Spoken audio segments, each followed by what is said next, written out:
Audible, sir?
Manoj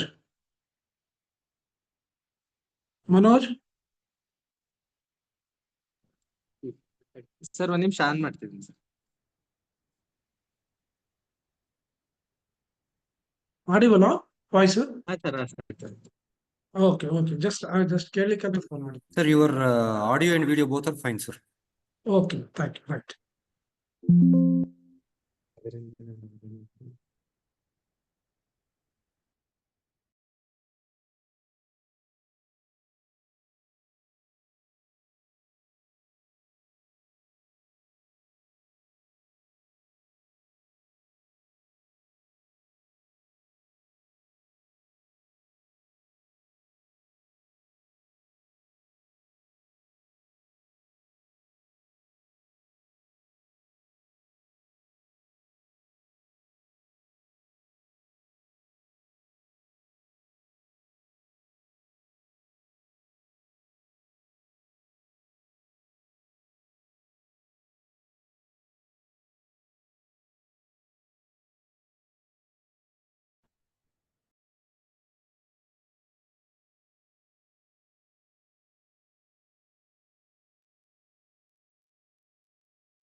Good afternoon, madam.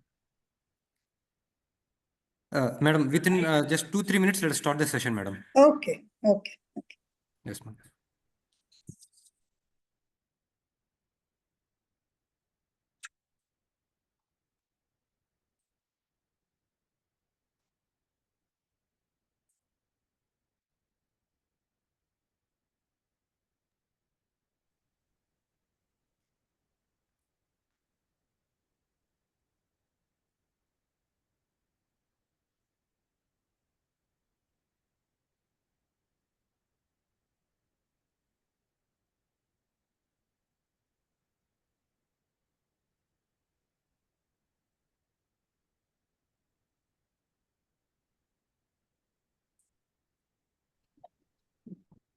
Madam.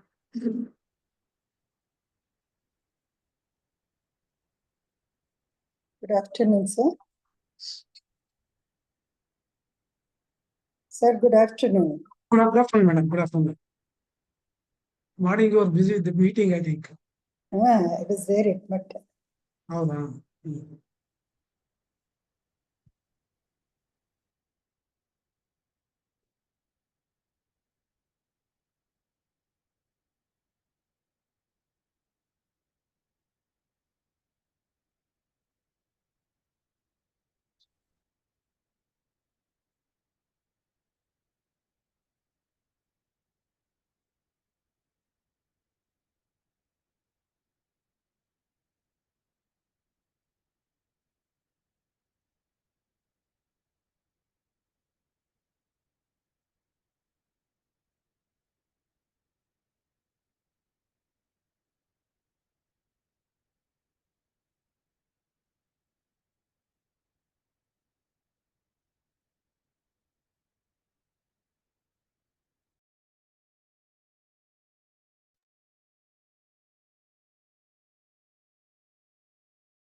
Manoj, participants joined. 56. Yes, sir. They have joined and still the number is increasing, sir. Okay, okay.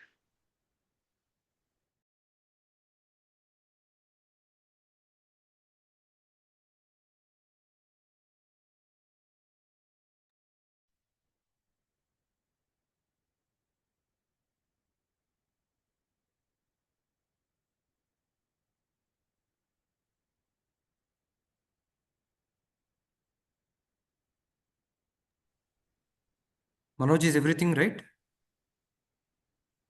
Yes, sir. Yes, sir. Okay. ಮಾಡ್ಬೋದಲ್ಲ ಇದು screen ಬರ್ತಾ ಇತ್ತ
Pasha, sir. Bharati, madam, shall we start, madam?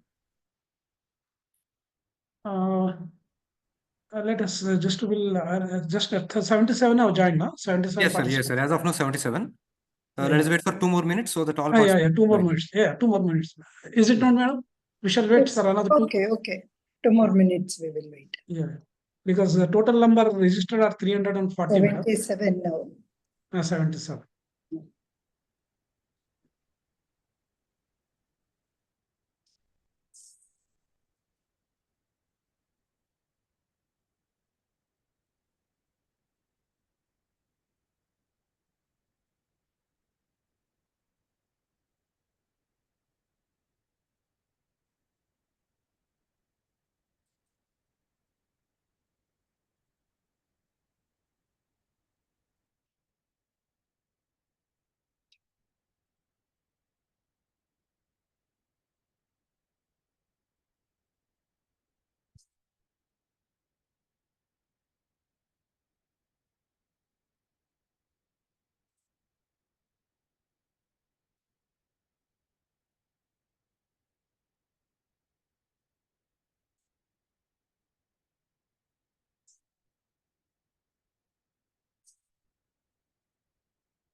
Once it becomes 100, no, then we'll plan for starting. Yes, sir. Our speaker of first session is also online, sir. Oh, nice, nice, nice. It's 92. Better we will start, sir. Otherwise, for speaker time will be. Yes, yes, yes, madam. Okay, madam. Yeah, madam.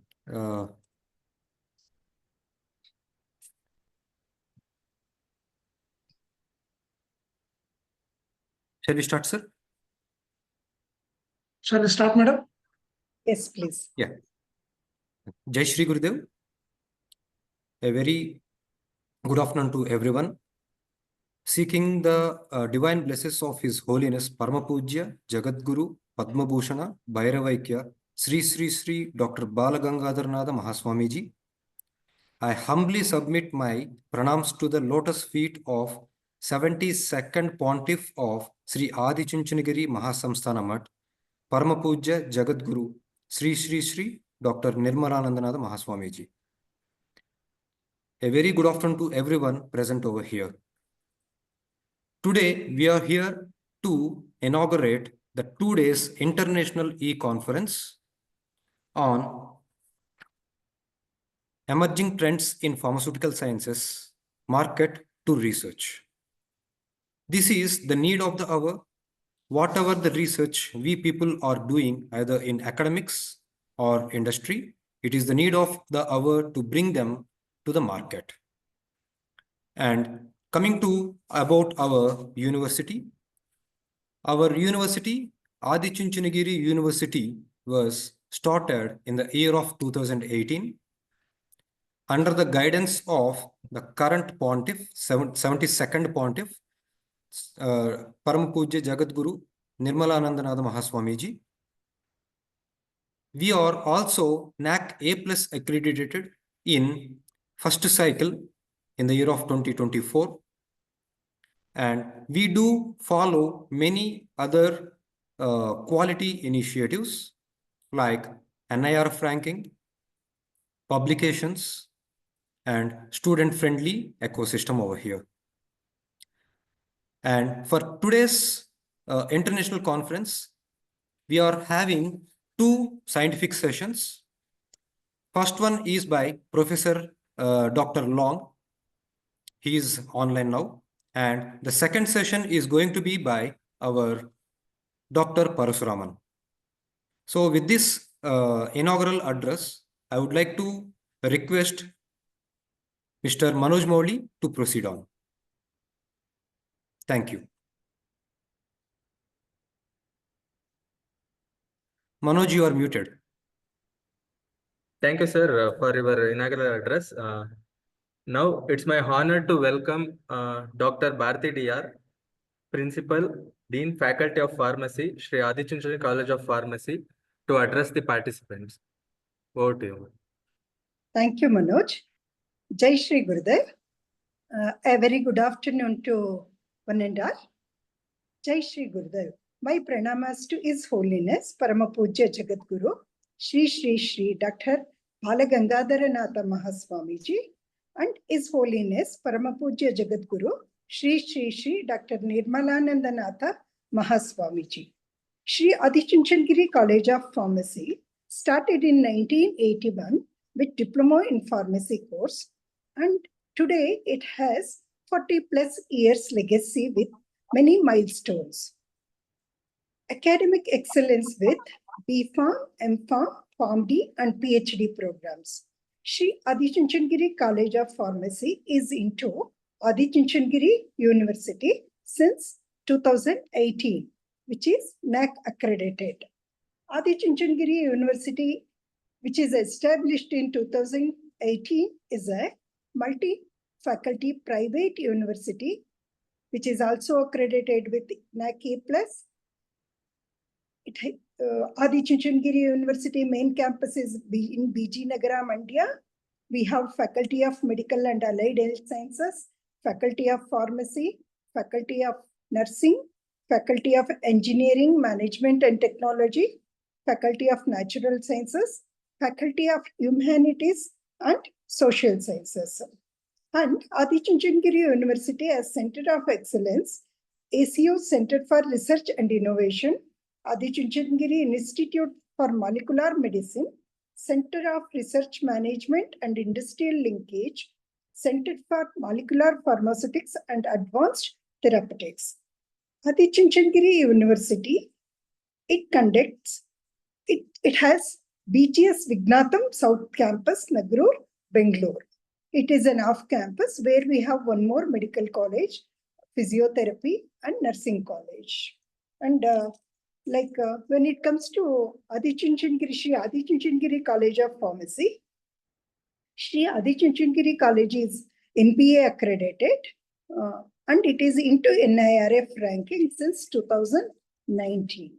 The students of Shri Adi Chunchandgiri College of Pharmacy started contributing to society since 1983. Today, we have organized a e-conference on emerging trends in pharma research to market. And it is mainly organized to enhance the knowledge of students to contribute more to profession. I extend warm welcome to all speakers of today and also extend my warm welcome to all participants. Thank you.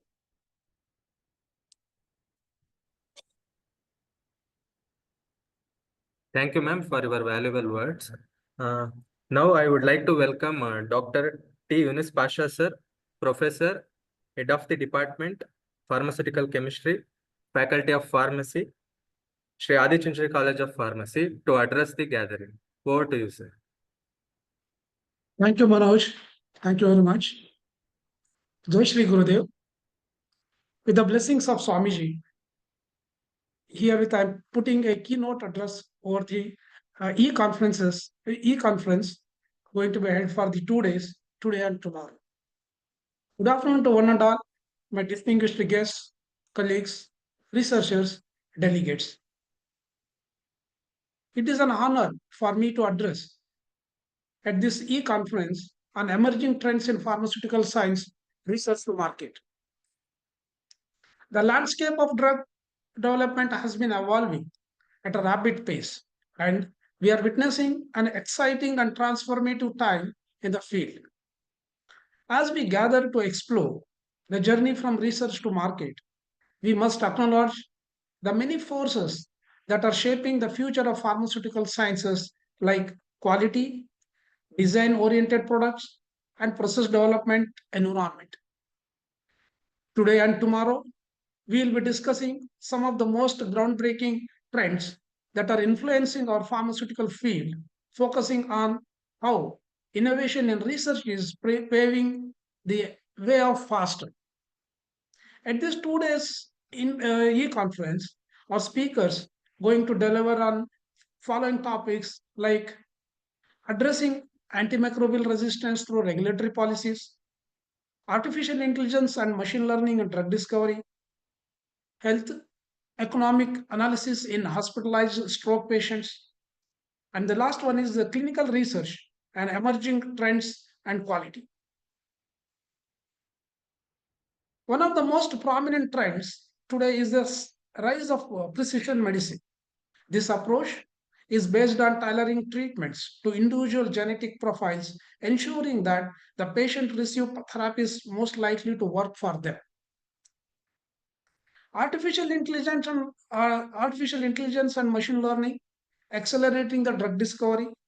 The use of AI/ML in pharmaceutical research has proven to be a game changer. These technologies are enabling us to analyze vast amounts of data at unprecedented speeds, revolutionizing the way we approach to drug discovery, clinical trials, and the patient monitoring. Artificial intelligence and machine learning are now being used to predict drug efficacy, optimize molecular structures, identifying new drug candidates, and even analyze the patient response therapies. This can drastically reduce the time and cost associated with the drug development and make the entire process much more efficient. It is also helping us identify biomarkers, discover new indications for existing drugs, and improve the design of clinical trials. In connected to the regulatory part, as these innovations emerge, the regulatory process that govern them, traditional drug development and approval pathways are re-examined in light of new technologies. Agencies like Food and Drug Administration and EMA are working to streamline approval processes and incorporate new regulatory mechanisms that can handle complex cutting-edge treatments. Fast tracking approval process, adaptive clinical trials, and the incorporation of real-world evidence are just a few ways regulatory bodies are adapting to the rapid pace of the innovations. While the ultimate goal is to ensure the safety and efficacy, regulatory agencies are becoming more nimble to ensure that the groundbreaking treatments can reach patients in a faster way. In conclusion, the field of pharmaceutical sciences is at thrilling crossroads.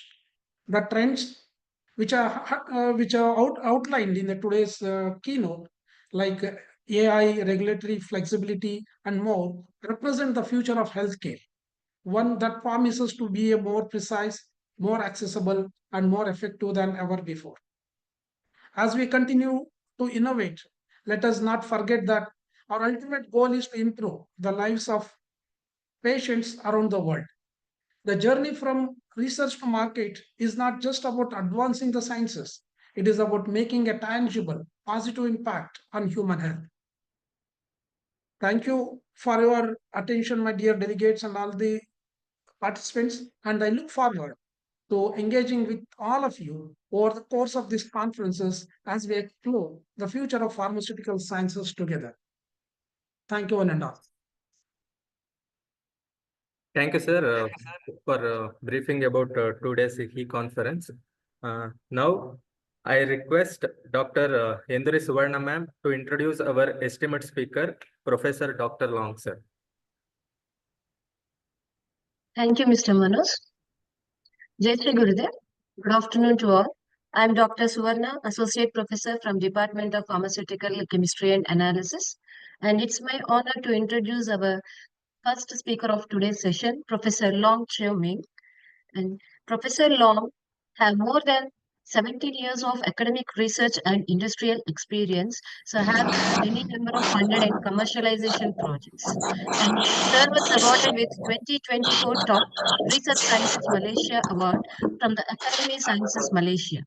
And he has been recognized as world top 2% of scientists for the last 3 consecutive years.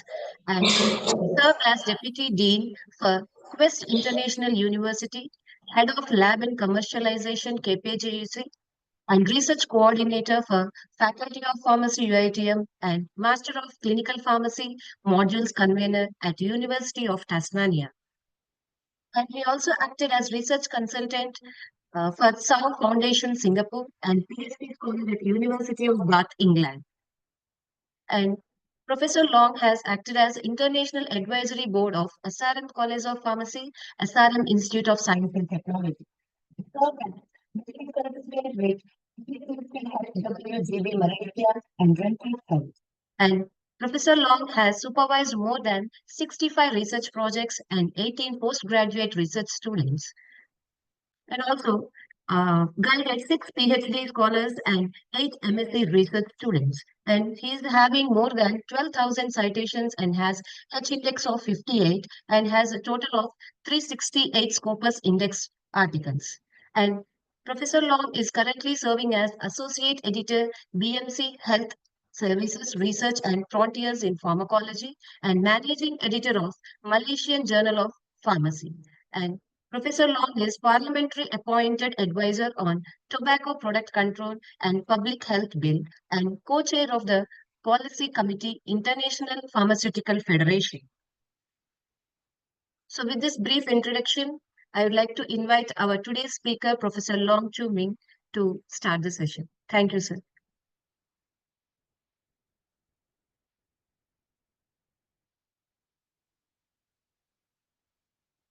Thank you very much, chairpersons. Hi, good afternoon, everyone. Thank you so much for the kind invitation and opportunities. Is it audible? Should I speak louder? Sir, no, Yes, sir. sir, audible, It's sir. audible, sir. Proceed, sir. Okay, thank you so much. So let me share my slide now.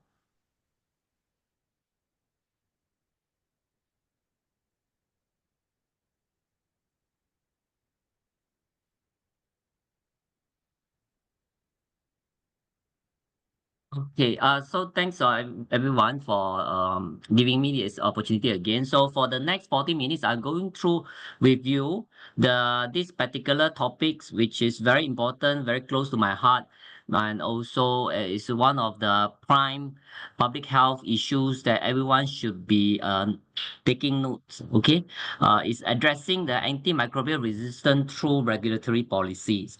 Okay. I'll spend a few slides talking about the background of these issues that I have just mentioned.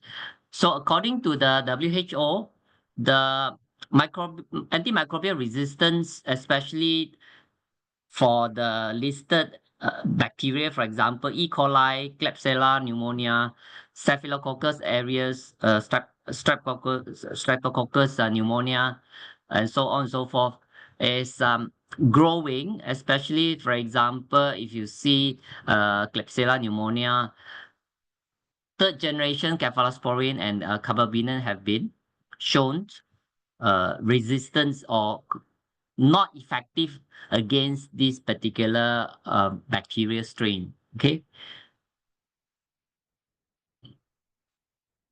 So what are the contributory factors causing the antimicrobial resistance? Here listed some of the most commonly cited reasons. For example, overuse of antimicrobial, not just among humans, but also one of the culprit is actually for poultry farming. For examples, for poultry farming, not just in term of the chicken, it could be for the fish, salmons. Okay, so I also going to share one particular articles by one of your colleagues related to this. Okay, so the second contributory factors, for example, inadequately regulated use of antimicrobial. That's why this align with my topics today, how policy can be used to reduce and also to optimize the antimicrobial use. Okay.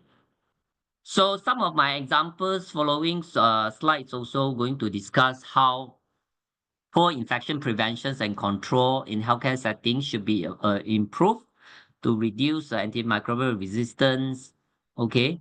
And also I'll spend almost 10 minutes talking about antimicrobial stewardships, which is one of the exciting things pharmacists and also pharmaceutical scientists can contribute to. Okay. So, and also I highlight the issues of lack of new antibiotics, okay, especially from the pharma point of view, why they are shying away from producing or doing R&D for newer generations of antimicrobial agents. Okay, just to illustrate how serious the issue is, if you can see here, this is published recently in this particular newsletter in 2022. Okay, here there are three columns here, the pink and then the red and also the white box. So the pink ones is the associated death due to antimicrobial resistance. This is based on the alternative scenario in which all drug-resistant infections were replaced by non-infections. Okay. The second one in red is the attributed death is based on the alternative scenario in which all drug-resistant infections were replaced by drug susceptible infections. Okay. So also you can compare that across all regions from North Africa and the Middle East to, for example, South Asia, including, for example, India, okay, is the death due to antimicrobial resistance, in fact, is many times higher than death caused by the road accidents. Okay. So let's look at the UK models. So this is just concluded last year, the 2019 to 2024 UK 5-year National Action Plan by this Veterinary Medicines Directorate. Okay, why veterinary medicines? If you recall back, okay, poultry farming is actually one of the main contributor factors causing the antimicrobial resistance. Okay, so if you can see here also, what are the measures that can be done in terms of the health policies? For example, to be a global partners under the WHO. Okay, there are several initiatives by WHO to reduce, to mitigate the AMR. When I say AMR, it refers to antimicrobial resistance. Okay, so ladies and gentlemen, let's look at the models at the nationally at India. Okay, so back in 2019, so almost 6 years ago, the India first national antimicrobial resistance hub was launched in Calcutta, and center will act as a research center on antimicrobial resistance. Okay, not just in the nationally at India, but also the entire South Asia regions. Okay, so it was reported back in 2019 also, India have joined Global Research Hub on Antimicrobial Resistance. Okay, this one is worth highlighting that so India itself is the largest consumer of antibiotics in the world. If you can see, there is an increase up to 103% from year 2000 to 2015. Okay.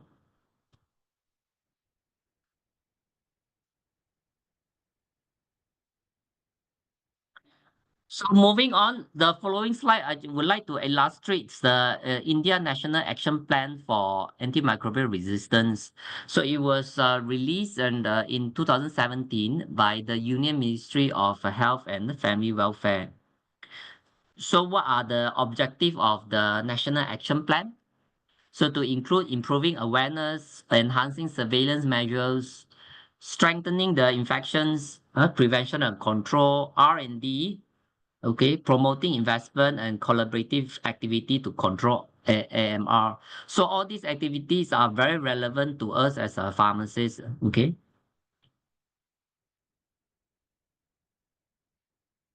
This one specifically looking at in India, okay. So if you see as reported just now, prior to the National Action Plan of Antimicrobial Resistance, so retrospectively, back in the 2010, National Task Force for Antimicrobial Resistance was set up. Subsequently, there is a national policy for containment of antimicrobial resistance was adopted. There was declarations by the health ministers in the meetings among the delegates from Southeast Asia regions. Okay.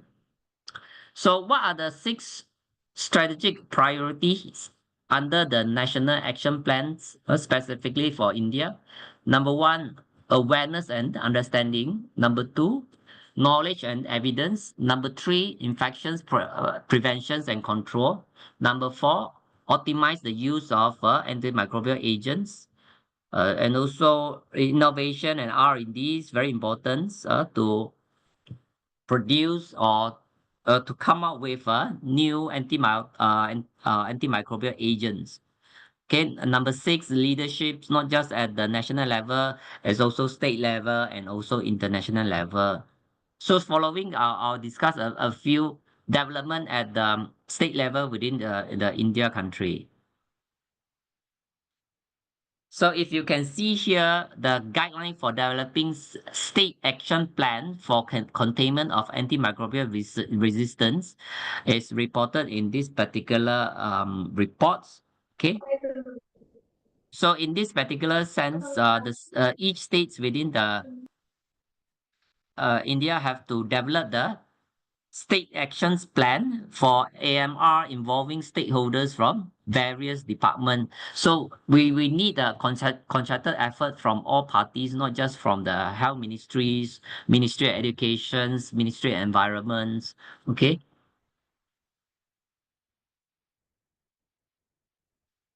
So under this particular national program for climate change and human health, what are the next steps for the head of states they need to do, or the Department of Health at each state?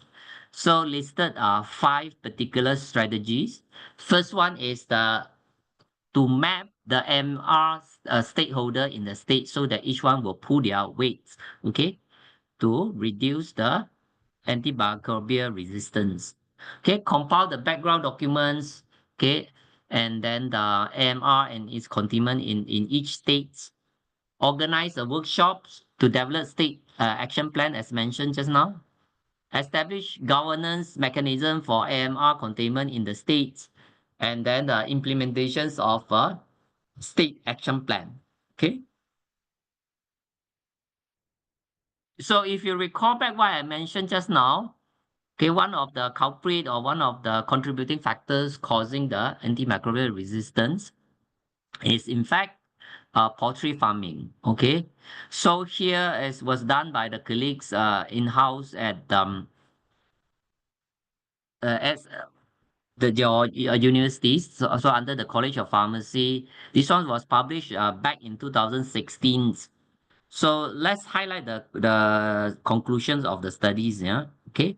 So from this particular study, it was concluded that the poultry product were contaminated with various multiple drug resistance antimicrobial. Okay. So which means that it can potentially or directly harm the users or the consumers in this particular sense. So it also point out that what will be the potentials advantage of being a vegetarian in this case. So let's just go through what are the important aspect of antimicrobial resistance. Okay. So we're going to discuss about the scope of antimicrobial resistance. What are the mobilities and mortalities attributed to antimicrobial resistance?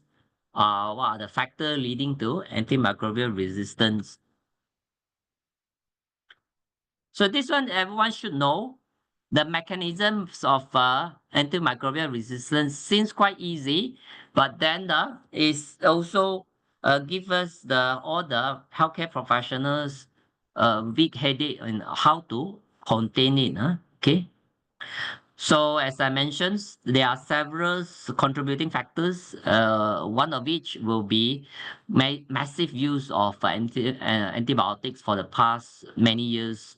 In the following slide, also I'm going to show the spectrum when antibiotics was introduced. Okay. So the both inappropriate and appropriate use of antimicrobial agent have increased the occurrence and the spread of bacteria that are resistant to antibiotics.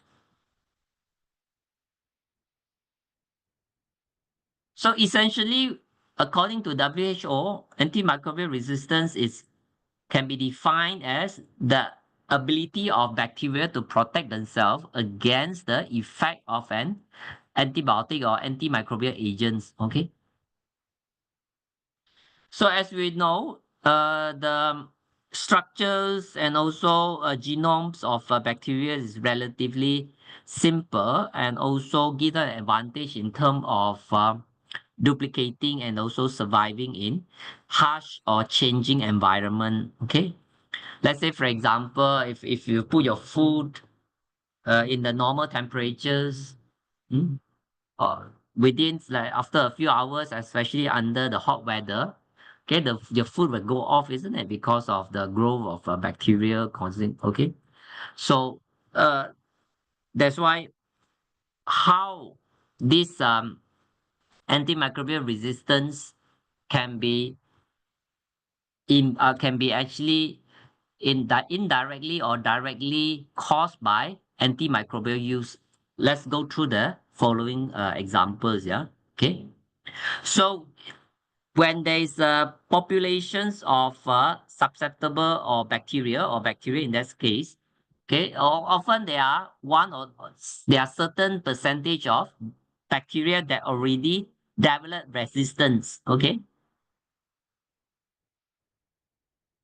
And then what happened is that the antibiotic actually caused these selections for resistant bacteria. How could it happen? Because the antibiotic kill or stop the growth of susceptible bacteria. Okay. So which means that the resistant bacteria are given a higher chance to further growth and develop without having competitions from the susceptible bacteria. So at the end, the populations of resistant bacteria actually become dominant. Okay. So this one just to illustrate just now, we have seen the bar chart. So now, and we, in terms of numbers, so particularly, for example, in these studies reported in India, so it shows that 58,000 bacteria death happen due to infections with a highly resistant bacteria transmitted from their mothers. Okay. On the other hand, when we look at the results or data from US, okay, there are annually more than 23,000 deaths in the US, or 25,000 deaths in the EU country because of the AMR. Okay.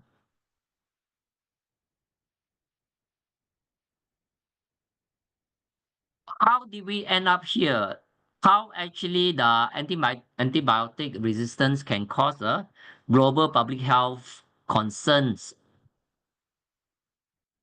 Okay.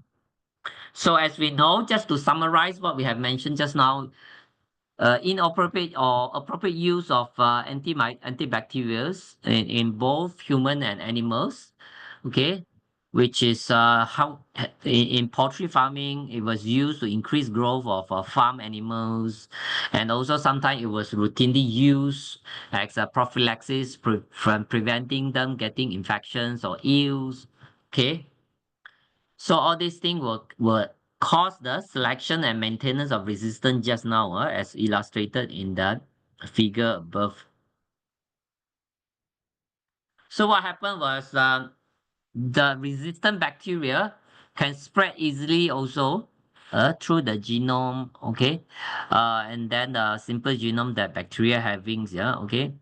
And sometimes also there are environmental factors. That's why the Department of Environmental Health also play a crucial role in containing AMR. Okay, traveling also. Okay, we have visitors coming in and out, so they have also can contribute through the travel and also migrations. As I mentioned also, there's an issue there now because the last new antibiotic class that have been introduced as medicines was last introduced back in 1987. Okay, more than almost 30 years ago. Okay, so the older antibiotics are rapidly becoming ineffective, as you mentioned, as you can see just now, because of the selection or maintenance of resistance.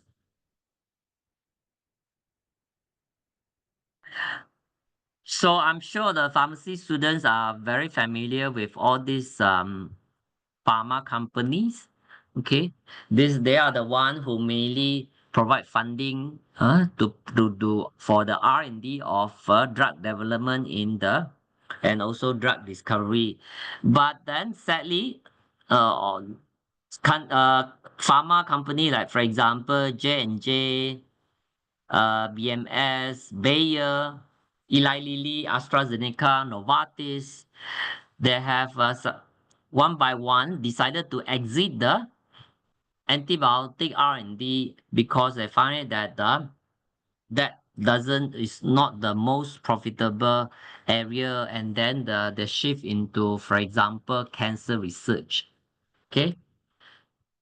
So the Merck, Roche, GSK, and Pfizer, they are still in the race of producing R&D, but then there's not much breakthrough. Okay. So if you can see here, the penicillin was first discovered scientifically back in 1928. Okay, then you have sulfonamide, aminoglycoside, subsequently cephalosporins, trimethoprim, quinolones group, gabapenum, and monobactam, and then lastly in 1987, as I mentioned just now, the lipopeptides type of antibiotics. Okay. So very alarming. There's no new drugs for example, all these infections such as typhoid fever, gonorrhea, bloodstreams infections, or post-operative infections. Okay.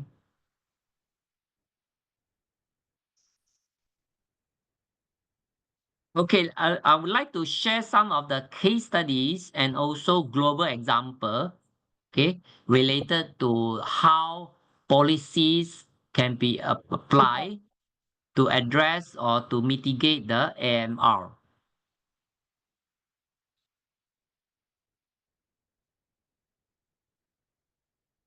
So here, for example, the first one of the successful case example is Sweden. Okay, so in this EU members country, Sweden have implemented stringent regulations on antibiotic use in both humans, medicine, and agriculture. So they control both in terms of poultry farming also.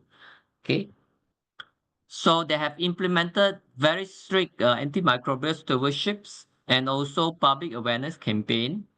So and as a result, the country Sweden have is one of the country with the lowest antibiotic consumptions in Europe country. Okay, and subsequently they see a great deductions in the AMR also. Okay. Let's look at another country, Netherlands. So Netherlands, they stress on One Health approach. What does it means by the One Health approach? So technically, they integrate human, animal, and environmental health strategy as in unison to reduce the AMR. Okay. So they also have very strict guidelines and policy on antibiotic prescriptions, and also they have a very strong control on the prudent use of antibiotic in livestock or poultry farming. Okay.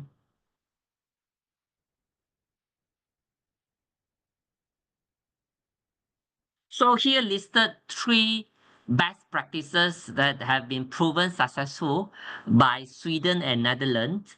Okay, I'm going to spend a few slides talking about this antimicrobial stewardship program, ASP. Okay, but equally important also public awareness, not just on the reduce self-medicating antimicrobial, and also, for example, those working in the poultry farmings, the awareness is very important, not to must reduce the use of antibiotic. Okay. So constant monitoring data is very important also. We know that now we all talk about big data, data science. Okay, so if we have sufficient data in terms of surveillance data of antibiotic use and the resistant patterns for designated time period, for example, last 5 years, last 10 years, that this data will be very useful. Okay, because then we can identify the trend and then implement the targeted strategies. Okay. to reduce this newly emerging resistance. Okay.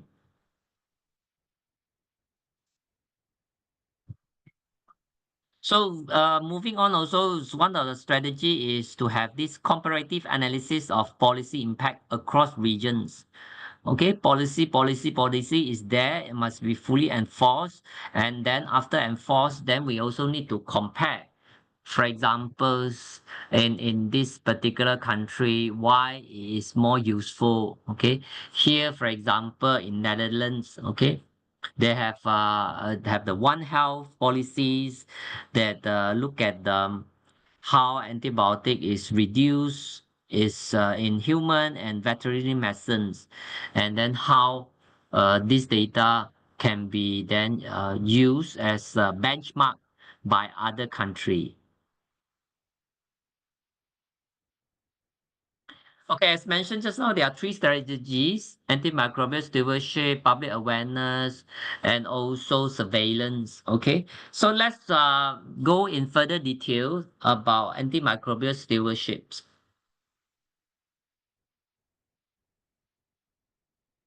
So as mentioned, before the era of antimicrobial stewardships, often the excessive use of antibiotics was not recognized. That was back in the before 1940. Okay.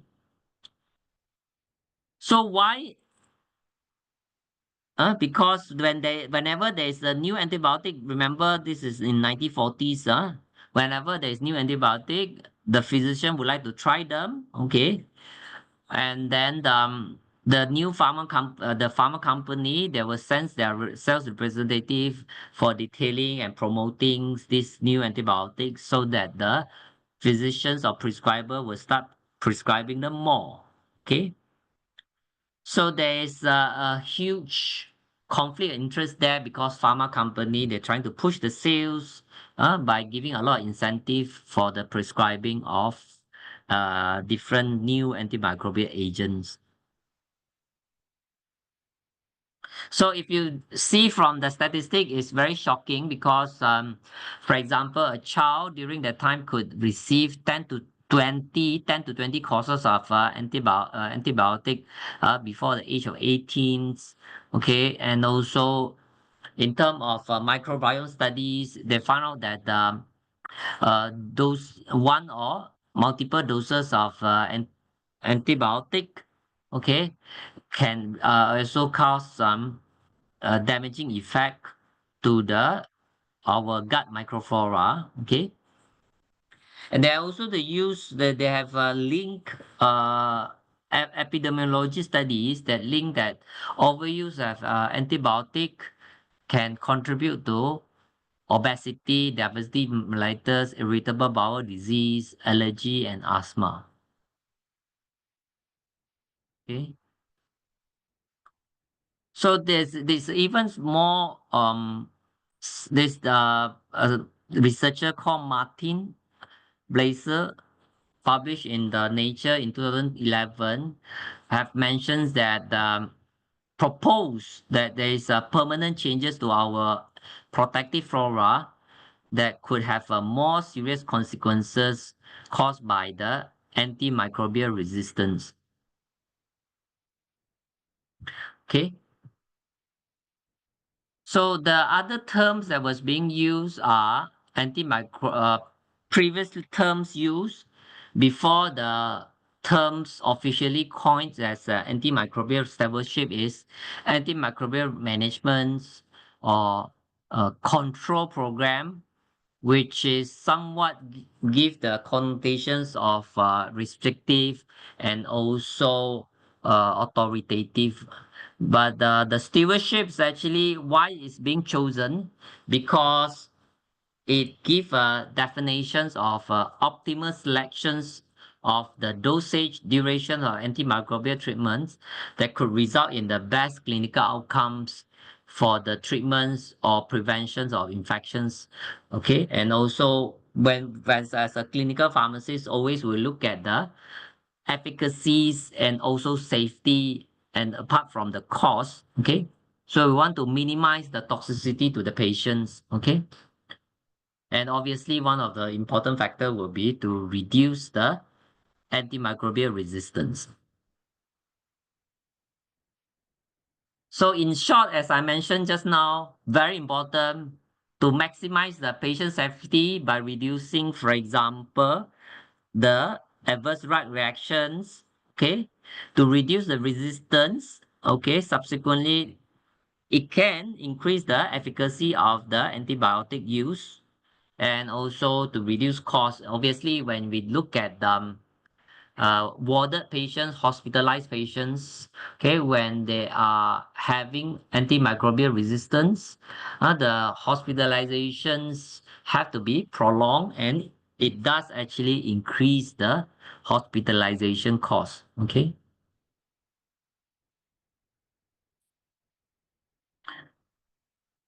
So what are the key process for antimicrobial stewardship and also what are the challenges? So I'll briefly go through the assessment of current practice, how we can establish a core team of antimicrobial resistance, AMR, and antimicrobial stewardship, or in short, AMS, yeah. Okay. What are the planning and implementation strategy, and then what will be the outcome, and then the business care. So before we can propose to our hospitals to start this AMS or antimicrobial stewardships, okay, we must also first assess what are the current practice in, for example, in the pharmacy department, microbiology systems, okay, what are the, as I mentioned just now, the surveillance data, the usage data of the antibiotic, to look at the trend should be available. Okay, so they give emphasis on the role of pharmacists in the hospitals. Okay, so we need to do also pre-evaluation a survey to look at before AMS is being practiced, what is the baseline baseline data. Okay. So what are the members of the AMS team? So again, it's multifactorial from the multidisciplinary. Okay, so it consists of hospital epidemiologists, and it must have the management teams, and also include the therapeutics and the pharmacy and therapeutics committees. Also, the clinical pharmacists specializing in infectious disease. Okay, it's also include the drug-informed pharmacists. Okay, so all these are very important team member. So once the team member is actually selected, appointed, we must also make sure that there is a very good team dynamic working together. So the team leaderships include those infectious disease physicians or specialists, infectious disease pharmacists, and also clinical microbiologists. Okay. So apart from doing work round, first they also must come up with policies tailor-made to each hospitals in terms of what kind of antimicrobial is available, what are the on what grounds a certain antibiotic could be prescribed. Okay. So very interestingly, this is a paper published by also the colleagues at your universities, okay, at the College of Pharmacy. So even though it's still relevant, even though it's almost, for example, 9 years ago. So these particular teams look at the prescribing patterns of fluoroquinolones antibiotics in the tertiary care teaching hospital in South India. Okay, so they want to find out that to review the prescribing practice. Remember just now, surveillance data are very important to make sure that, okay, to quantify there is actually these issues of antimicrobial resistance. Therefore, more actions, for example, antimicrobial stewardship should be implemented. Okay. So there's a more recent studies published by your colleagues also, very interesting studies. They look at the is YouTube, is it good to disseminate informations about antimicrobial resistance? Okay. So in this particular studies, the researcher evaluated 76 video, okay, available on YouTube, and then they found out that majority of the video were educational videos, and some were very professionally made. Okay, so it showed that the quality of a video and antibiotic appear to be inconclusive, and then the acceptabilities of a video is not a measure of the quality. So there's still more work or high quality video need to be produced, especially by the pharmacists to provide educations on the antibiotic resistance. So this was just my previous study also published quite some time ago when we examined the antimicrobial drug use in the primary healthcare clinics. So the data is also aligned in agreement was published, the data published and uh, tertiary hospital in southern India just now. So let's foresee what might happen. Okay, because if you recall, since 1987, the lipopeptide was the last group of antibiotic being introduced, isn't it? Okay. So this one published in the Nature Review Microbiology back in 2022. They're looking at the global preclinical antibiotics products or new therapeutics that could be introduced soon. Okay. So the highest one, up to 46% will be direct acting small molecules, okay, which mainly can be targeting at the gram negative bacteria. And then the next one will be antibodies and vaccines, okay. As you know, also now dengue, also they have recently introduced the vaccines, okay. So just to highlight also, the quality of the product are very important. This was my previous work, examine the quality of fluoroquinolone, okay? Because this is one of the most widely prescribed antibiotics, okay? So that's why even as a QC level, the quality control pharmacists play a very important role to make sure that each product should have fulfill the pharmacopoeia requirements to make sure that proper quality of antibiotic is being produced and then being marketed. So I'm sure, just to reiterate, how all of us, as like for example, as a consumer itself, okay, do not overuse the antibiotic, take as directed, and then even though if we feel better after taking 2 doses, we should try to complete the full prescriptions to ensure that there is a little chance of survival for the resistant bacteria. Okay. So with that, I would like to wrap up my today's sharings. Thank you very much. I'm happy to take any questions or any inquiries. So over to the chairperson. Thank you.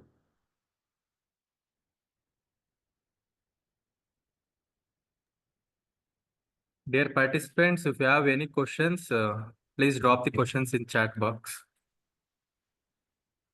So can you ask directly, Manoj? Yes, sir. Okay. So the presentation was very interesting, sir, and even most challenging in the future days, that if you do not control the things, the bacterial resistance still it goes on increases.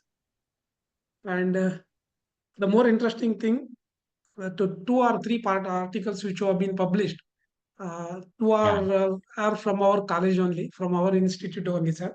Yes. Like, yeah.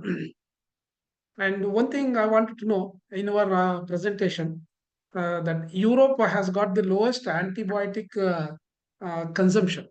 In one particular slide, you delivered and said, no, that Yes. you, yeah. What would be the reasons of that? Yeah, very good point, Prof. I do agree. So in a way, the EU, apart from they have very strict regulations in terms of prescribing antibiotics, their policy is also very updated. If you look at the EMA, European Medicines Agencies, they have updating their policies and guidelines, and also they have advocating therapeutic drug monitorings. Okay, and also most importantly, they have a very stringent control on the poultry farmings, not just for example on the animal on the Yes, yes, ground, yes. but also on the, for example, fish farmings. So to prevent this overuse of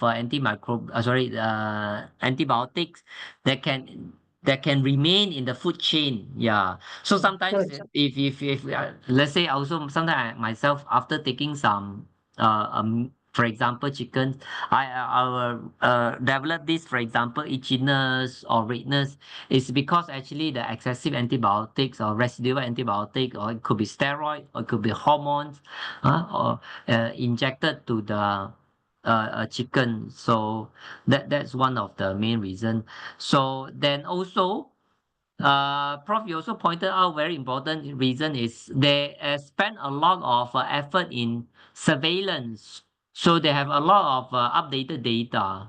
So when it's compared with some certain country in Asia, we don't do so much of monitoring, or there's no countrywide effort or registry on the antibiotic usage. So in that, they from their surveillance data, they're able to come up with all these statistics.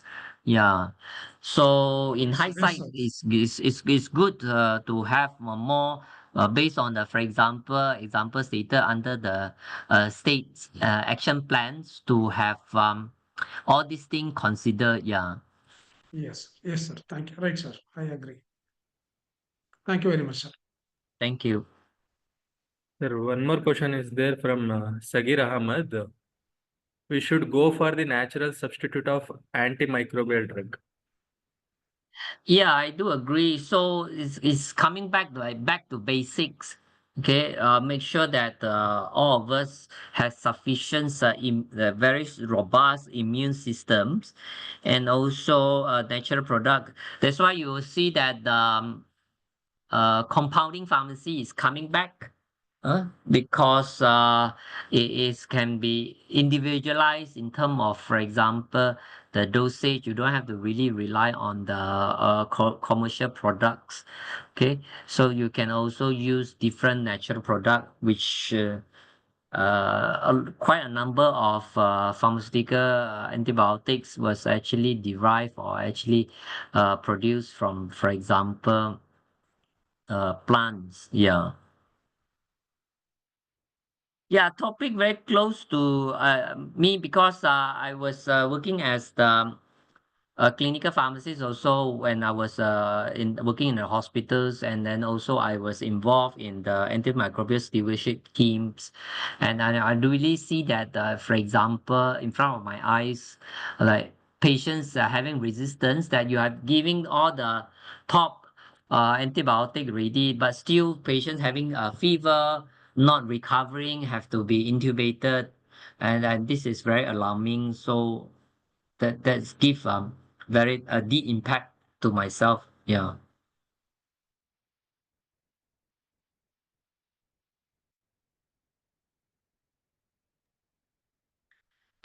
So any further questions? Yeah, dear participants, if you have any furthermore queries or something related to the topic, you may switch on your camera, unmute yourself, and you can ask the question.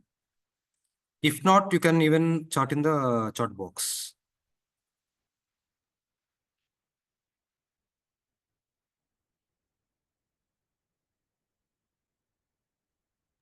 Yeah, just to point out also for those Bachelor of Pharmacy and MPharm or PhD students, the antimicrobial is one of the exciting anti-infective agents, one of the exciting field. For example, when we look at how different natural product extract can be used and also involve, for example, in silico machine learnings, for example, high throughput screenings to determine which agents or molecular structures that have a potential effect, so that we can come up with a new antibiotic group, which can be done as under the drug discovery. Okay, thank you. Thank you, sir, for delivering an insightful and thought-provoking session on addressing antimicrobial resistance through regulatory policies. Your expertise and valuable perspectives have greatly enriched our e-conference, sir. We appreciate your time and effort in sharing knowledge on these crucial issues. Thank you, sir. Pleasure. Thank you very much. And then wish you a very successful conference. Most happy to have future collaboration within our universities. Okay. Thank you so much. Thank you, sir. Thank you so much. This is Dr. Bharti. Hi.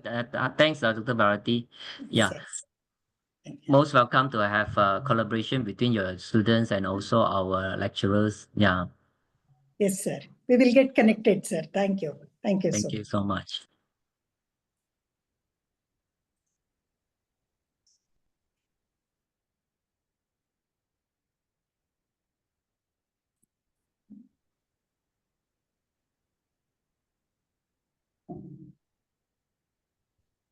Now, I request Prakash Kumar B, sir, to introduce our next guest, next speaker.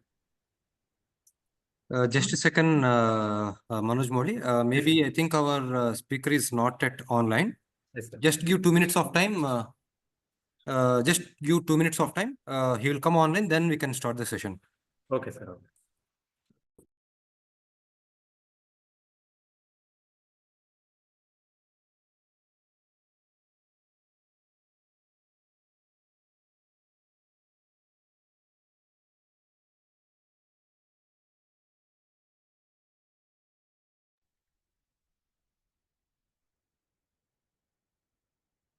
Okay.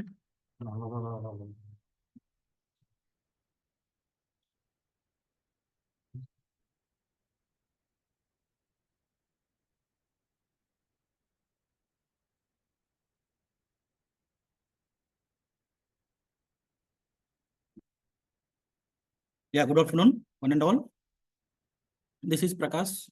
Just introduction about the Dr. Parasuram Pavadai. Yeah, the Dr. Parasuram Pavadai is a distinguished researcher and academicians with a extensive expertise in computational and experimental pharmaceutical sciences. Currently serving as an associate professor in the Department of Pharmaceutical Chemistry at MS Ramaya, University of Applied Sciences, Bangalore. Dr. Pavadai has built a remarkable career in drug discovery and development. His research focused on cutting-edge techniques such as computational drug design, QSAR, modeling, pharmacophore modeling, molecular dynamics, simulations, and molecular docking. He has excelled in structure-based and ligand-based approaches to drug design.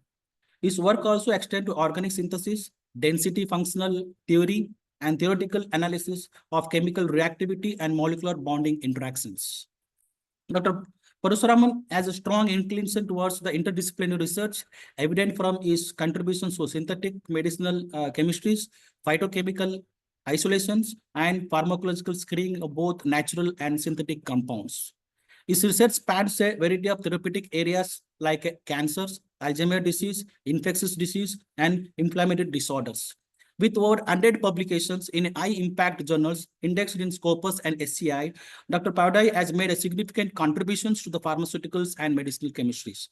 He had also authorized several books, chapters, and filed multiple patents related to the novel drug discovery systems and therapeutic compounds. In addition to these academic and research accomplishments, Dr. Pavadai is recognized as an effective mentor and educator. He has guided more number of B Pharma, M Pharma, and PhD students in his research projects. His innovative teaching methods, and dedications to the student development has earned remarkable awards like annual exemplary faculty awards and best researcher award. With a proven record of blending computational tools with an experimental methodologies, I would like to welcome Dr. Parasuraman to address the expertise to his participants. Yes, sir. I welcome. Thank you, sir. Thank you, sir. You can share the video, right?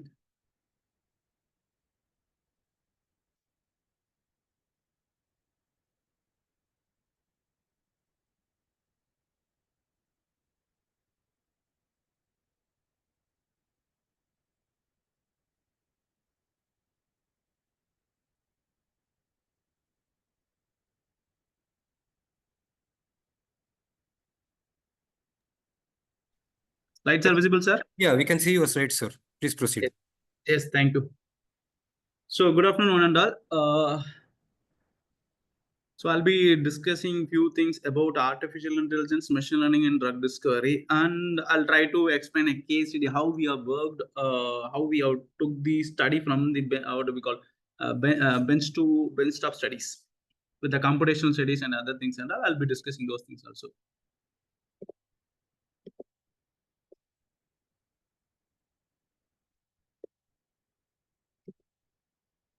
Yes. So as usual, my disclaimer slide. The presentation is only intended for educational purposes only and does not replace any independent professional judgment, and all the rights belong to the rightful owners only. So first I should start with the definition only. What is AI? AI is the artificial intelligence in the field of computer science. So what it will do in the sense, it will think like humans, how a human will be thinking. So we'll be training them and we'll making them to learn how a human will work on. So what is the use of that in the sense? We can able to make them for problem solving, critical thinking. We can able to make them for planning, reasoning, and identifying various patterns and that. So that how artificial intelligence work on. So do you know is the AI is a new term? May not be, because in 1942 onwards it have been involved. That word have been launched in the year of 1955 only. AI, the term itself launched in the coined in the year of 1956. So I'll just give an outline on the history of AI.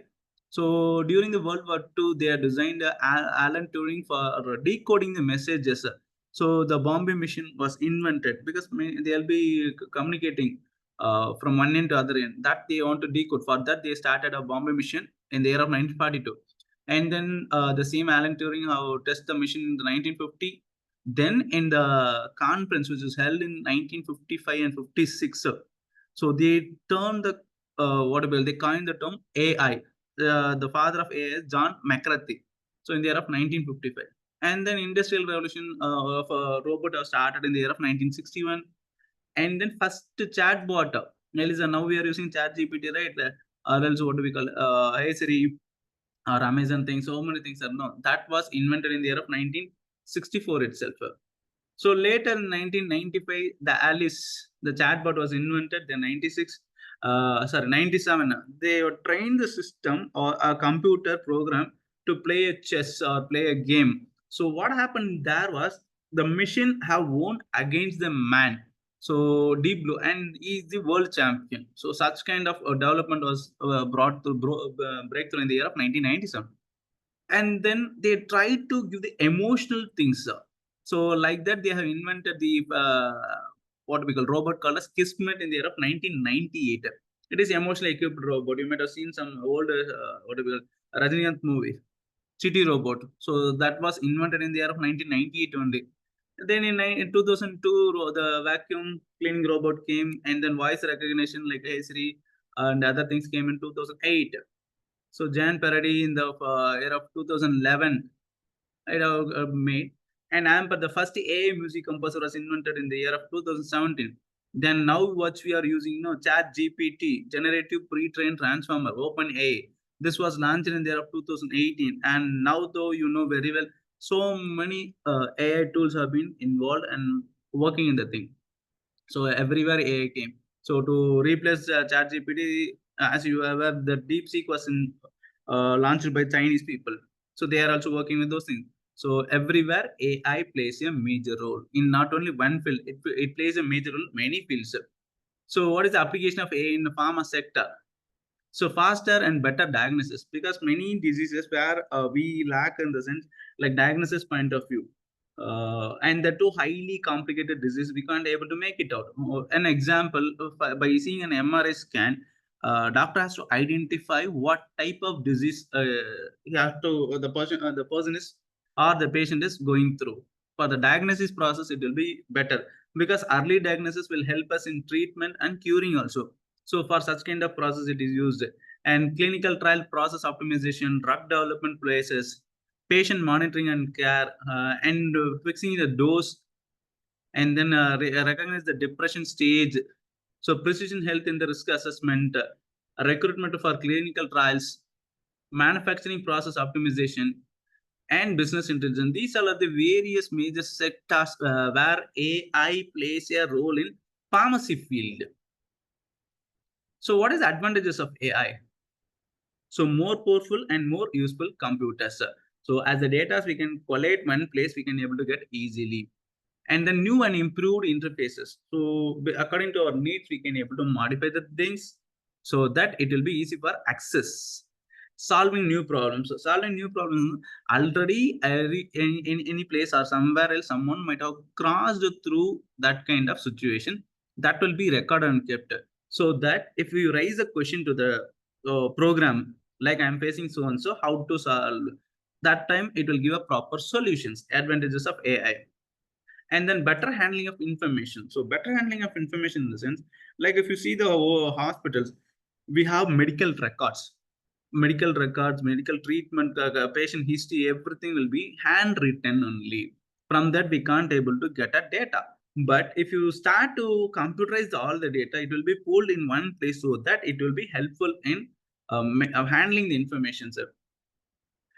And conversion of information to knowledge. Conversion of information is now, as I said, if we collate all the data in one place, whatever the information, how a patient can be treated, at what age, what dose, whether any other complications he is having, so how it was the situation, everything will be recorded so that the information will be transformed into language. So before entering into AI for machine learning for drug discovery, so first of all, I would like to say a few things as a starting, like SAR. You know, right? The structural active relationship, that will be the first generation related to this thing.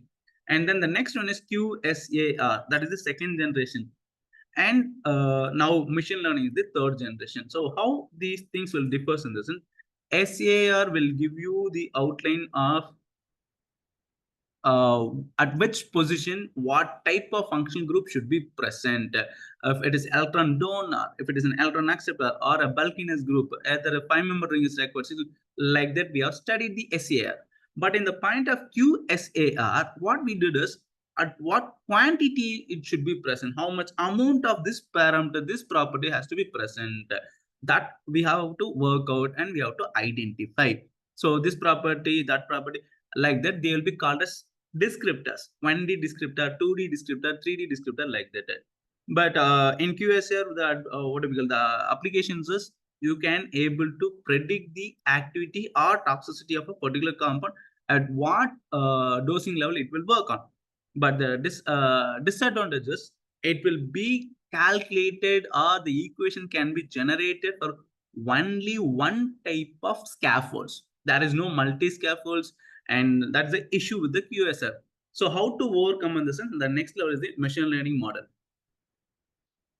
So the machine learning model, what we'll do in the sense, will be taking any diversified scaffolds.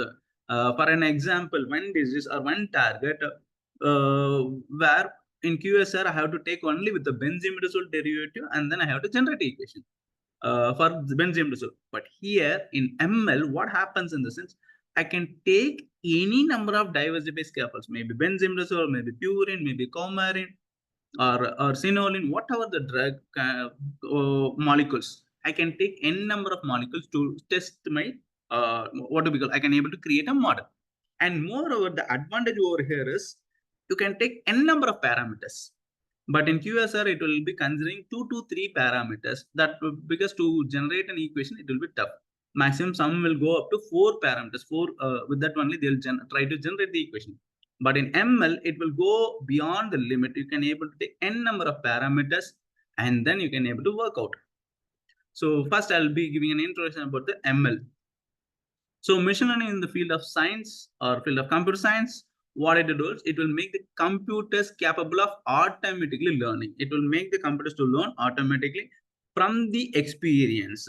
So this will focus on collecting the data from various observations. And that too, what do we call it? It can be a technology, it's a technology. What we'll do is we'll be training the machines to perform various actions. Maybe I want to predict something with this data. Can you predict that?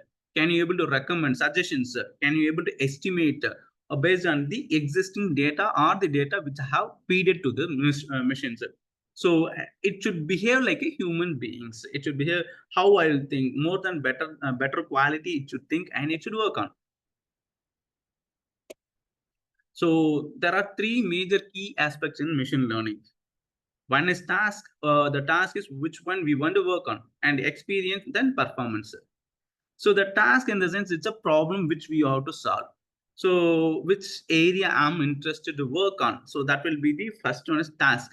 Experience related to the task. What are the data sets we have? Any historical data or the past data if we have, we can able to take that and we can able to estimate or we can able to with the existing data set, we can able to sort out the problem. Performance in the sense, how the system is going to work out, what type of algorithm it is going to use to solve the problem. That means our task.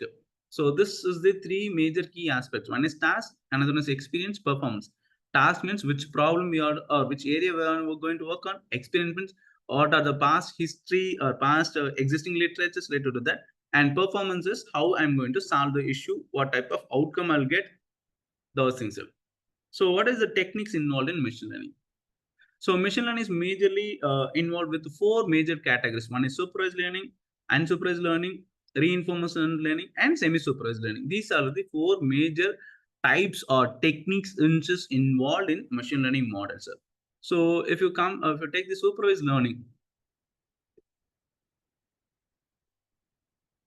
So supervised learning, if you look into it, it will be what do we call it? It's when machine has sample data, complete data I should have.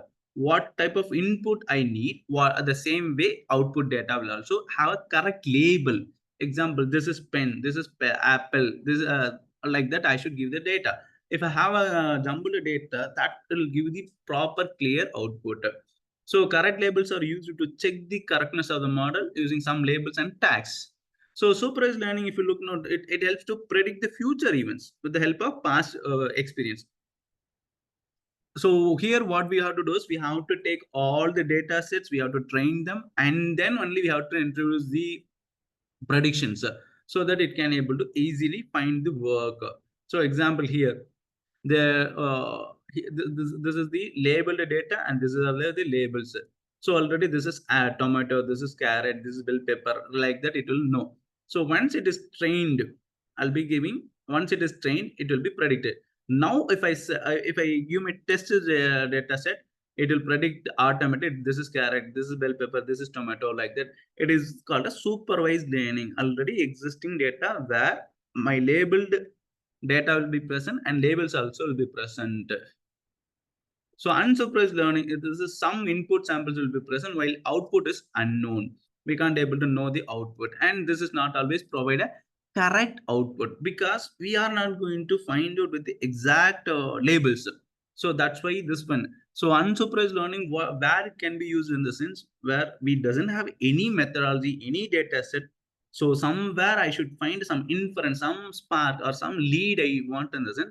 People will go with unsupervised learning so that they can get some inferences, but with that help, they'll go further for other studies. So here I have given the input raw data, unlabeled data set. So it will automatically interpret and algorithm processing. So here you can able to see the things. The bell pepper red and green will come under one place. Like that, it will try to segregate and process all the data. Next one is reinforcement learning. It is feedback-based mechanism learning technique. It is a feedback-based mechanism. What happens in the sense, for every good action, there will be a positive reward. For every bad action, there will be a negative reward. So this reinforcement, what it will try to do is, it will try to maximize the positive responses. and there will be no labeled data. Based on the output only it will give. It learned by its own experience, this method. So here I can able to show you a baby is sitting. If it is start to crawl, it will get the reward of having a feeder. If it is simply sitting, it will never get anything. Means it's based on the need, it will start to work on.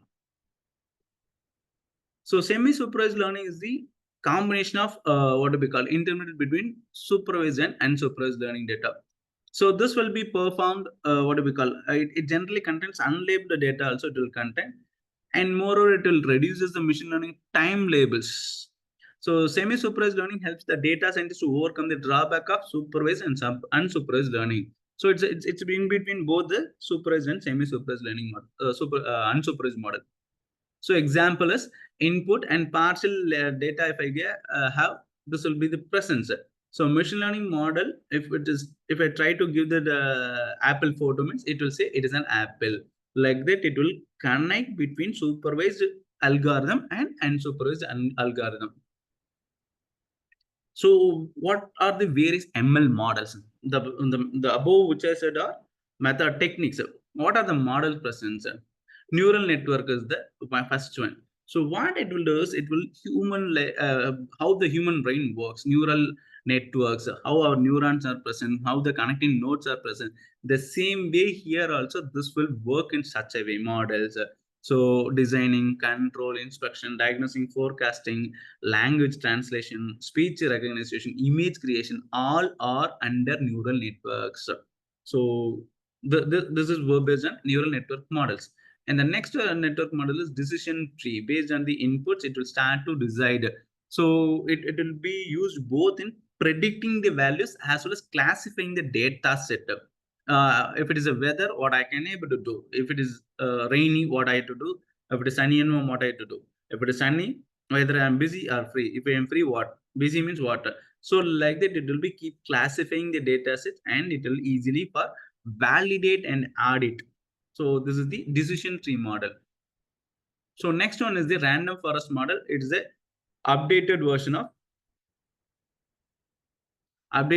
of decision trees where it can predict the values or category but it will be combining all the data sets, decision tree 1, 2, 3, various decision tree all together it will comes. Next one is support vector machine. It is a robust classification and regression technique. It will take complete what we call fine tuning method where without overfitting the test set and training set will be taken. And this advantage is you can take a huge data set for analyzing. So even thousands and thousands of predictors can be used and all those things can be done. So next one is KNN model. K nearest neighbor or KNN, it will be a non-parametric supervised learning classifier. So this will be helpful in again the classification as well as the predictions of individual data point. So here you can able to see before KNN and after KNN. If there is a new data point, what is that? Remove. It will go near to the thing, either green or this value. It will be classifying under 2 categories or 3 categories. How we want, we have to make it out. And then next one is ADA booster. So this was developed by Friedman, and what is called as gradient boosting also we can able to see. What it will do in the sense from the previous errors, it will learn and it will start to work out to improvise the output. So like the boost, in general we know boost means improvisation. So the same way this ADA boost will be working. So this all are the basis of a study how a machine learning will work on. So now how we have implemented a work using machine learning models. So the tools which I have used are completely freeware only, and only it required is hypothesis and time sets. So what I did is, this is the general flow. I'll start with the thing. So here what I did is based on the literature review, I took a target called as PARP1. So it is related to the breast cancer, where that particular target produces mutations, and due to mutations, the drugs which are not working properly. So there is an urge to find a new drug. This is the hypothesis. So what I did is I started to look into the databases. I went to Campbell database. Like that, so many databases are there. In that Campbell is more what do we call high content is there.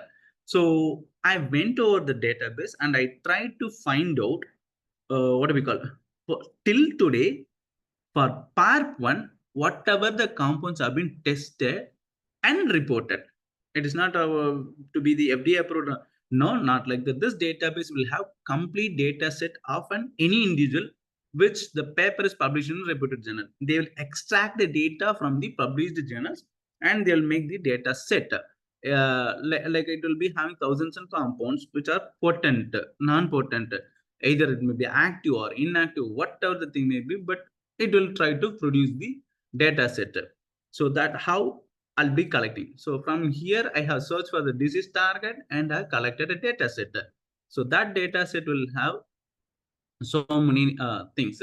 Maybe it may have a ID number will be there, ligand smiles will be there, what IC50 will be there. So many things will be present. So I have to filter only the required things.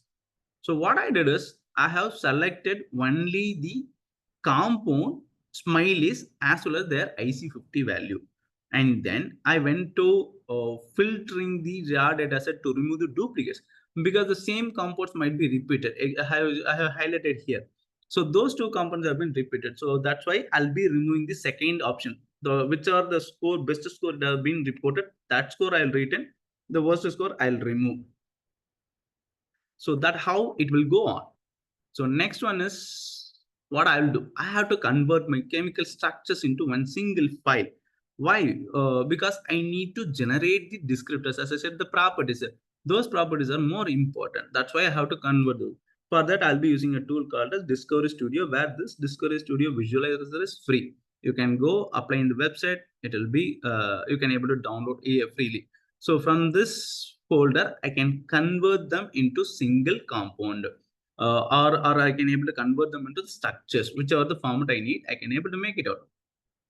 Yes, fine. So I made all the compounds, all the structures are ready for me to generate the properties. So now what I'll do is I'll go to a tool called as Paddle. Paddle is a freeware tool which works on with a jar file and it is available freely only. You can able to download easily. And what it does in the sense, it can generate various properties, almost 1827 descriptors it can generate, and the 1D, 2D, and 3D descriptors will be present. So, and moreover, only with that, no, you can able to see the options. So here you can able to see the options called as descriptors output file. What are the things you need? 1D and 2D.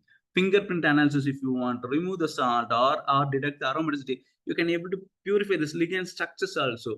So through this, what I'll do is all my compounds, whichever the compounds I have selected, right? Those compounds I'll generate the property and I'll try to make in a simple Excel file format only.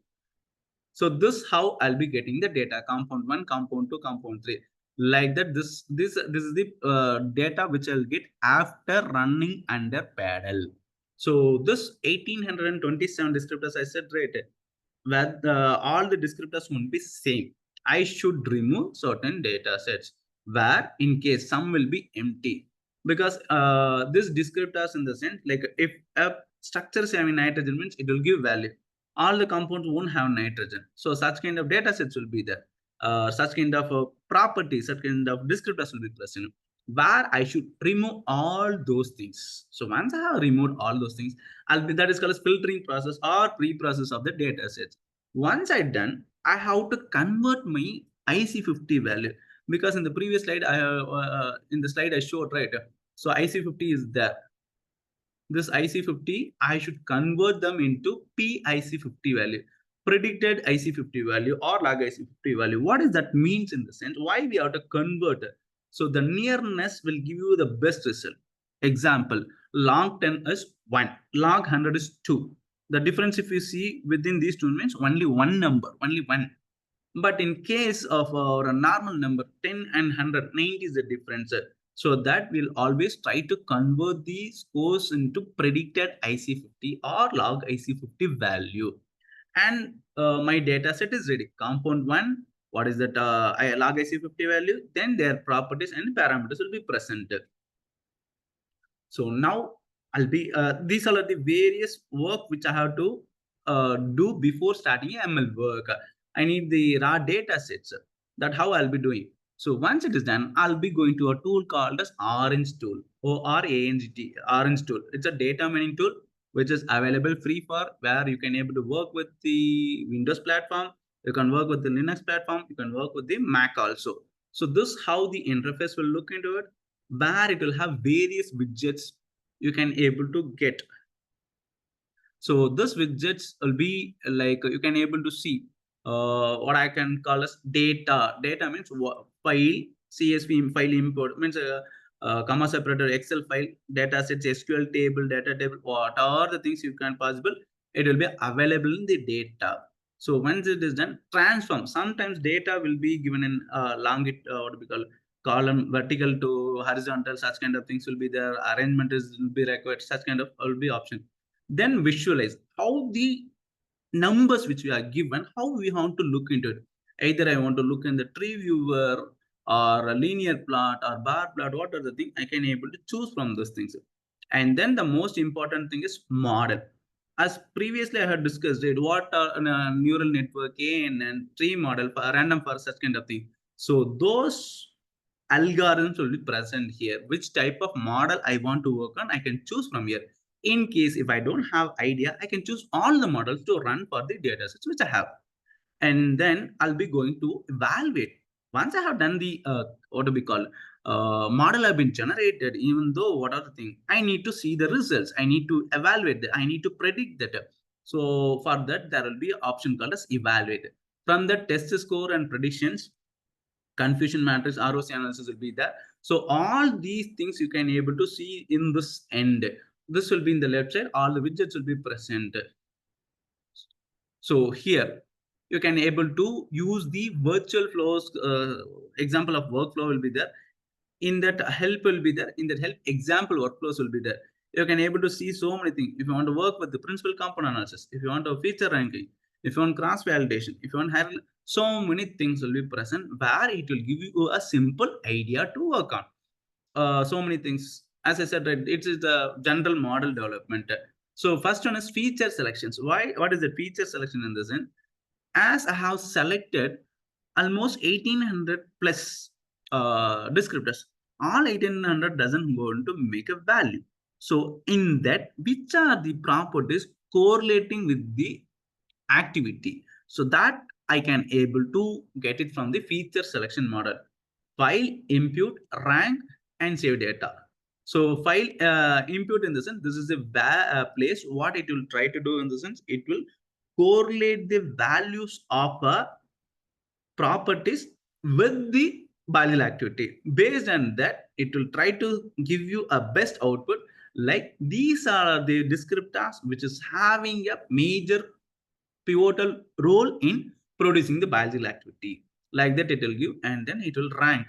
So in that ranking, I can able to select accordingly.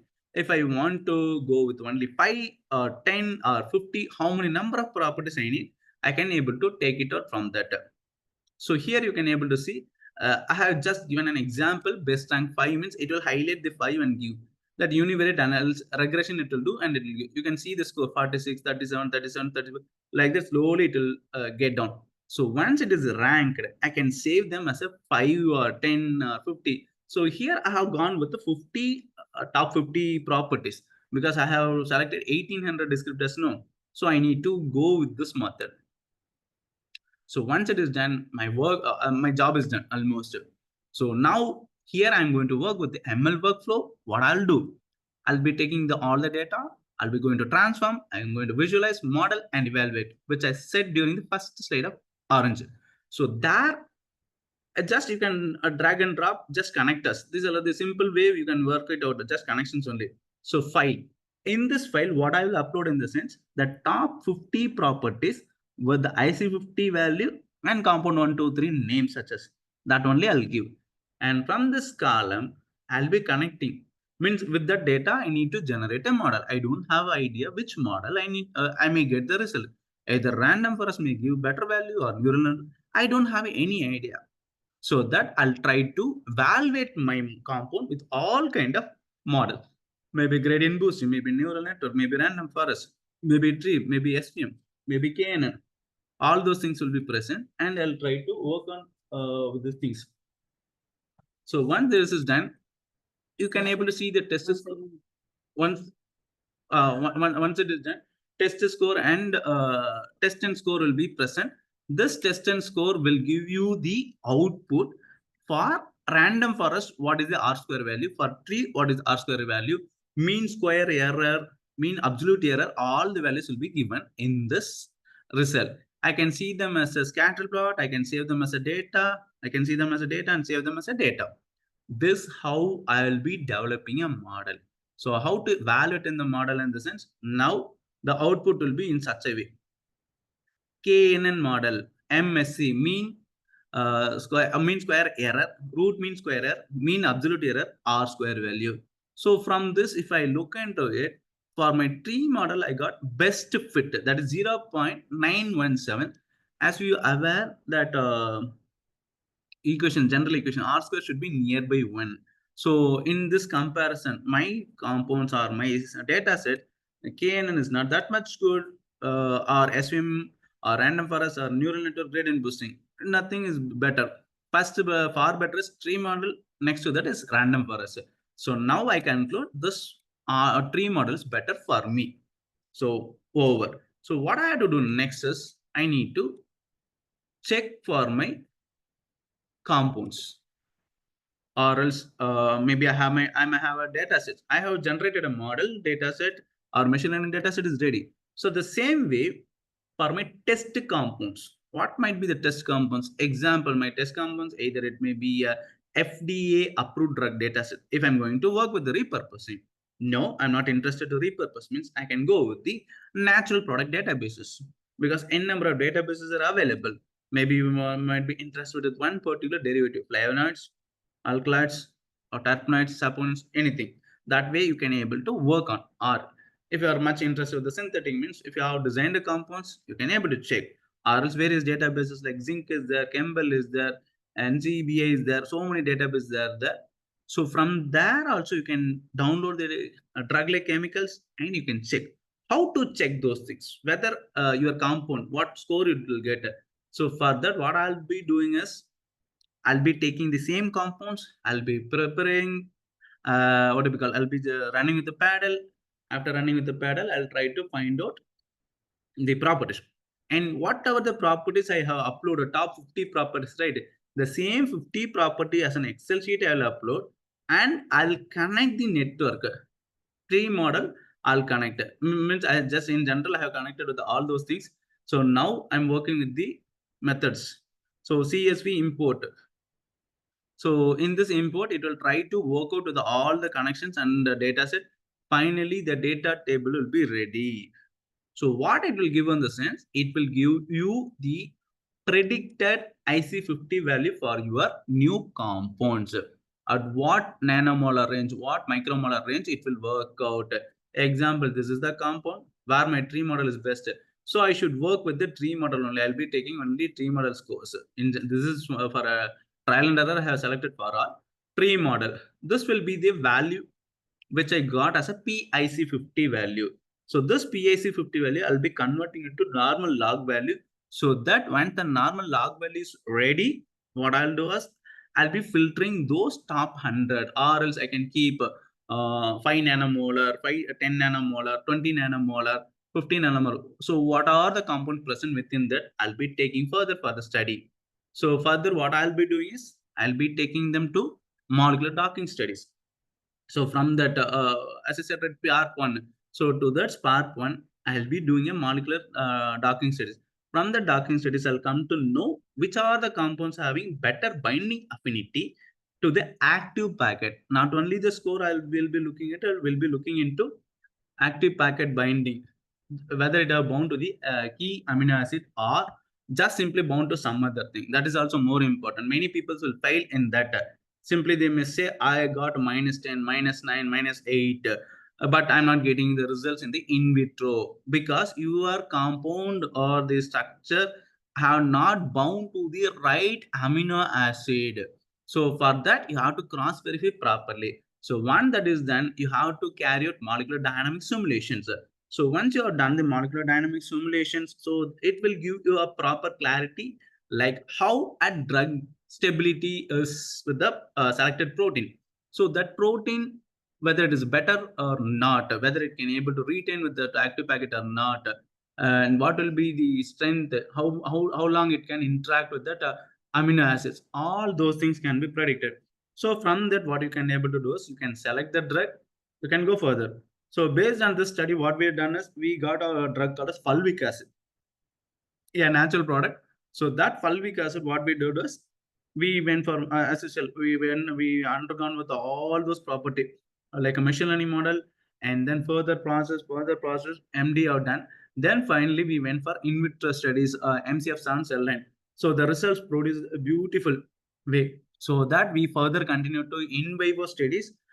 It's a 28-day study after induction of the DMBA. That DMBA, after inducing, the tumor have developed well, but the drug, no. Within very short duration of time, it started to cure the breast cancer. So that how effectively the results came. So this is the way how we have to work on. So I think I have covered the regions. So I would like to thank all the participants, MSM University of Applied Sciences, my research collaborations, and to the team of Aditya Engineering University, my friend Navaprashan sir, and everyone. So if you have any questions, you can raise. Dear participants, if you have any question, either you can mention that in the chat box, or else you can unmute yourself and you can ask the question directly to the speaker.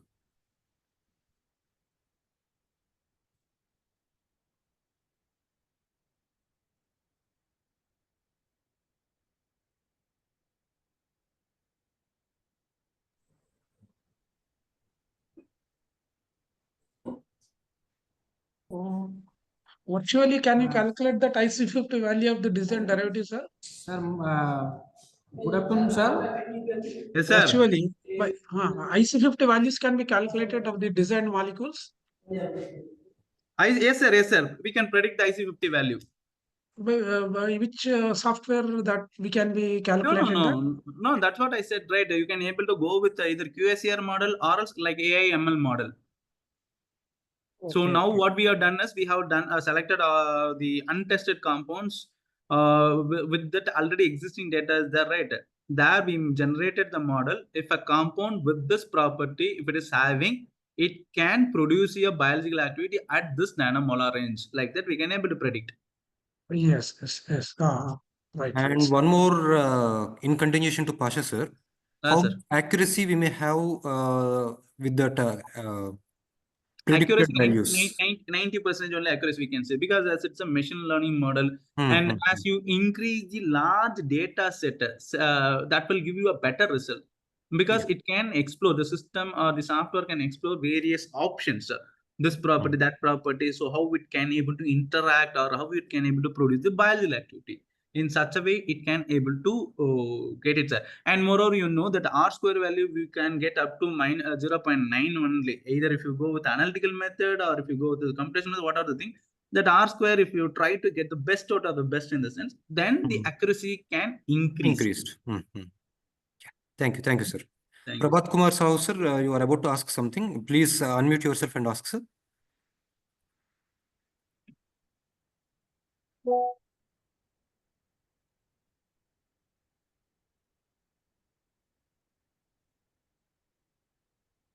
Sir, Regarding this machine orange process, tool proceed. free, sir? Yeah, please ask, madam. Orange Shaheen tool. Begum. Yes, sir. Yeah, sir. Orange tool, is it a free tool, sir? Yes, ma'am. Yes, ma'am. Whatever the tools I showed, all free. So for machine learning model, I use Orange tool. For collecting the data set, I have used Campbell, which is open access only. For filtering and curation and all, I use the tool called as our Excel sheet only. And then to convert these structures, I used Discover Studio, which is absolutely free. And to carry out my molecular hacking, I used Autodoc Bean only, which is completely free. And Desmond tool, but to run the dynamics, you may feel struggle, because it require high infrastructure system. Rather than that, the tools all I have used is freeware only. Okay. Sir, just a small thing, but can we easily convert IC50 into PIC50 using any tool? Yes, ma'am. Excel only. In Excel Excel. only when yeah, equal, we can put equal to log of bracket that one. That's the one second work, ma'am. We can able to make it out. Just a simple formula.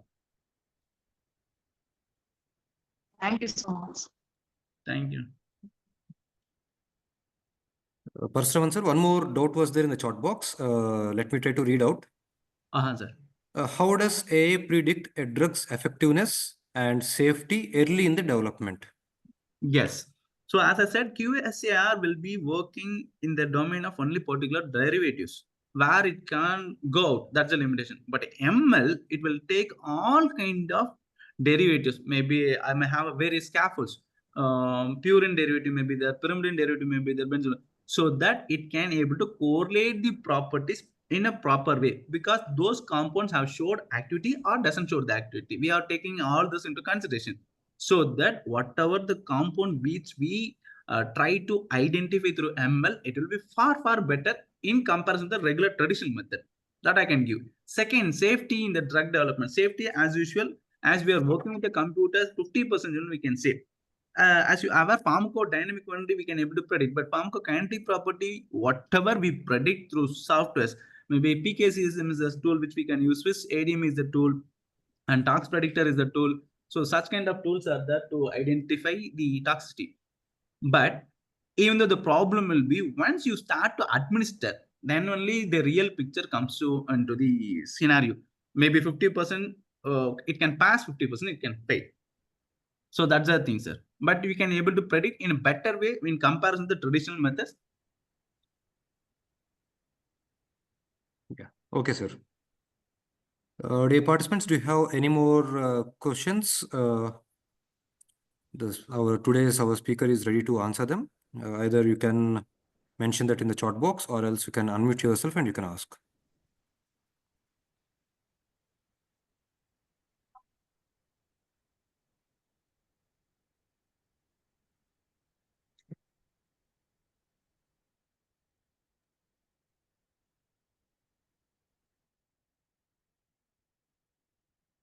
So hope there are no more doubts. I request Manoj to proceed on. Thank you, Parashuraman sir, for enlightening session on AI and ML in drug discovery. Your insights into AI-driven advancement, predictive modeling, and drug development strategies have provided us with valuable knowledge. We truly appreciate your time, expertise, and contribution to our e-conference, sir. Thank you, sir. Thank you, sir. Thank you, sir. Dear participants, as we concluded today's session, I extended my heartfelt gratitude to our both esteemed speakers for their valuable contributions and engaging discussions. And a special thanks to all the participants for their active involvement and enthusiasm. Dear participants, we look forward to seeing you all again for tomorrow's session. Please ensure you log in by 1 p.m. to continue this insightful journey. Thank you all. Have a great evening. Thank you. Thank you, Manoj. Parshravan sir, you can leave, sir. Thank you. Yes, sir. Thank you. Thank you. Thank you all. Yes, sir. Dear all participants, you can start leaving the chat. As our colleague Manoj Moli said, please do log in back tomorrow by 1 p.m. and the link will be sent to you on the mail. Thank you.